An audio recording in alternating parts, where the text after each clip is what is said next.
sisi msimamo wetu, na tumemwambia Samia, tumemwambia jambo tunalohitaji la kwanza, tunataka Lissu awe nje.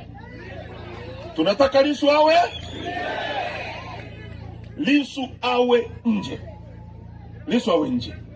Dunia inajua na sisi tunajua kwamba Lissu anaonewa. Lissu awe nje. Tunataka Lissu awe nje. Cha pili, tunataka mediator.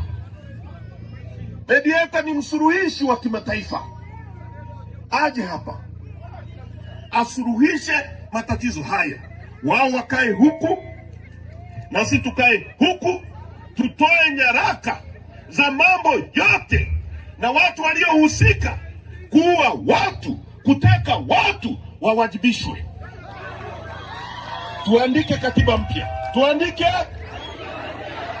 tuanze upya.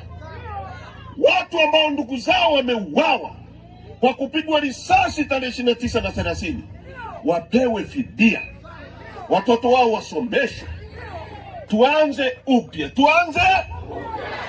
Vinginevyo kukaa na vikaragosi ambao hawana watu, mnajidanganya kwamba mnaweza kuitenga Chadema, mnarudia yale mliofanya tarehe 29 na mambo haya hayataweza kusuluhishika.